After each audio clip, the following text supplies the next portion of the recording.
A grande maioria dos estados brasileiros, assim como o Rio Grande do Sul, vem sofrendo com severas crises fiscais. Para além do debate sobre políticas fiscais no âmbito nacional, qual é o papel da inovação na gestão pública local dos municípios e estados e na consolidação dos cenários fiscais, para a consolidação de cenários fiscais mais sustentáveis? Você pode dar alguns exemplos de políticas que o Rio Grande do Sul está implantando ou pretende implantar durante a sua gestão? Bom, o Rio Grande do Sul tem uma das mais dramáticas situações fiscais do Brasil, né? O estado tem o maior déficit previdenciário, por exemplo, per capita no Brasil. Só para comparar, o estado de São Paulo, que tem uma população que é quase 4 vezes a população do Rio Grande do Sul, tem um déficit da Previdência. Déficit, né, é importante sempre salientar, é o que falta, ou seja, além da contribuição do servidor no Rio Grande do Sul de 14% e a contribuição do Estado como patrão de 28%, faltam 12 bilhões de reais anualmente para pagar as aposentadorias. No estado de São Paulo faltam 20 bilhões de reais. Como eu disse, o tamanho do estado de São Paulo, né, proporcionalmente torna esses 20 bilhões um desafio fiscal muito menor do que o do Rio Grande do Sul. O estado do Paraná, que tem a população igual à do Rio Grande do Sul, uma economia muito semelhante, um orçamento muito semelhante, tem um déficit de 6 bilhões, é metade do déficit do Rio Grande do Sul. Então, todo ano, o governador do Paraná tem 6 bilhões de reais a mais disponível, seja para cobrar menos em impostos ou seja para investir em outras áreas.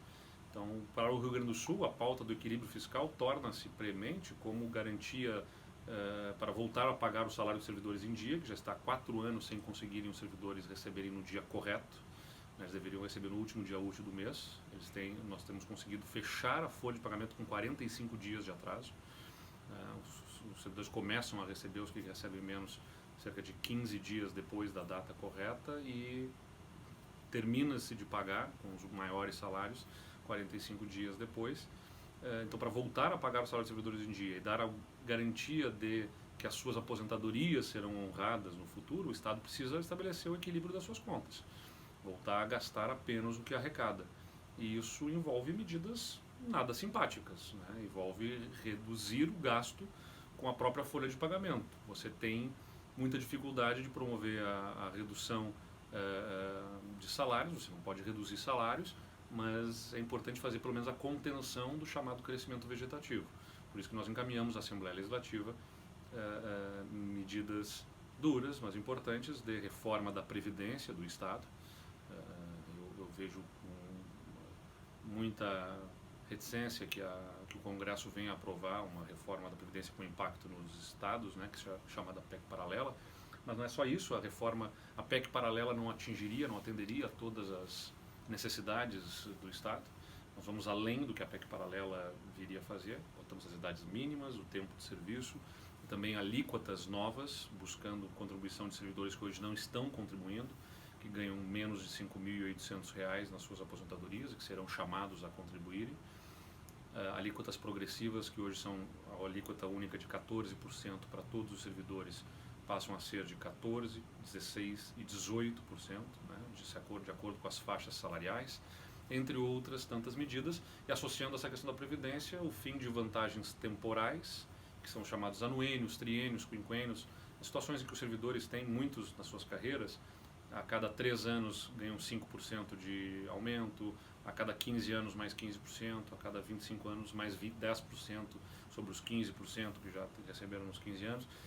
Tudo isso força a nossa folha de pagamento a crescer independentemente da situação econômica do Estado e da decisão de governo.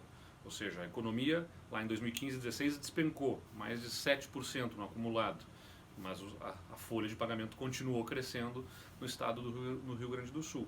E tudo isso levou a esse caos financeiro que o Estado vive.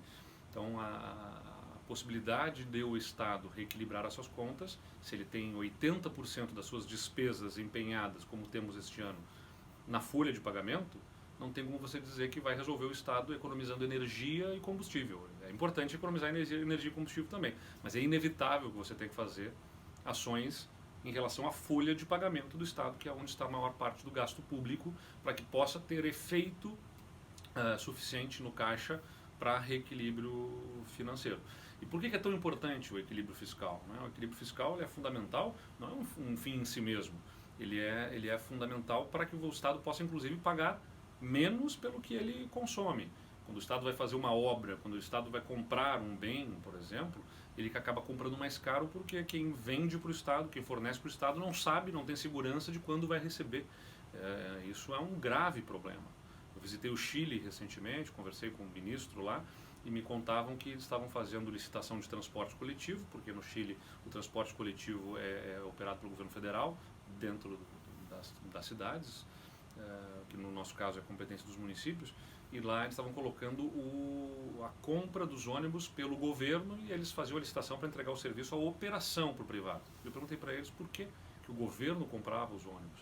Ele me respondeu que era porque do governo as empresas têm certeza que vão receber, e da iniciativa privada vai ter que fazer uma captação, um financiamento, e vai ficar mais caro. Então o governo paga sem precisar do financiamento e com certeza de quando vai pagar. Imagina, isso é quase impensável no Brasil de hoje, pela capacidade fiscal. Mas agora, ainda agregando na pergunta, aqui na resposta, na verdade, acho que a questão da inovação ela é fundamental por dois sentidos. Você precisa compreender que a vida das pessoas mudou profundamente, na forma como as pessoas se relacionam pessoalmente, né? Como as pessoas namoram por conta das redes sociais, como as pessoas consomem, né? Em função da tecnologia. Então a vida das pessoas está muito afetada, como elas se deslocam na cidade, através de aplicativos, seja o que for.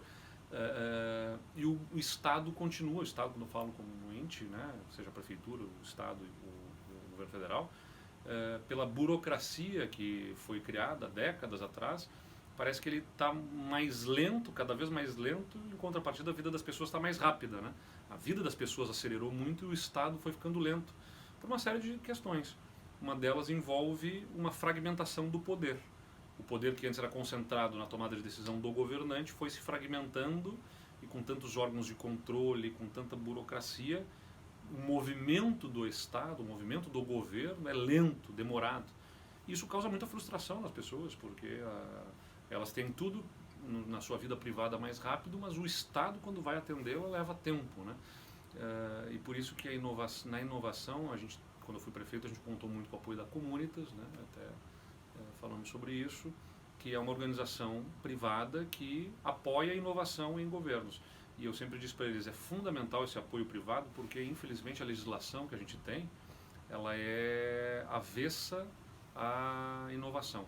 Porque todos os órgãos de controle estão olhando para mim como governante nesse momento, para que eu faça tudo dentro da caixinha do jeito que sempre foi feito. Se você fizer diferente, você vai ser questionado e possivelmente punido por fazer alguma inovação. E toda inovação gera riscos, né? Envolve riscos. Pode dar muito certo, pode eventualmente não dar certo. E se não der certo, eu vou ser condenado na pessoa física por não ter dado certo uma inovação de governo.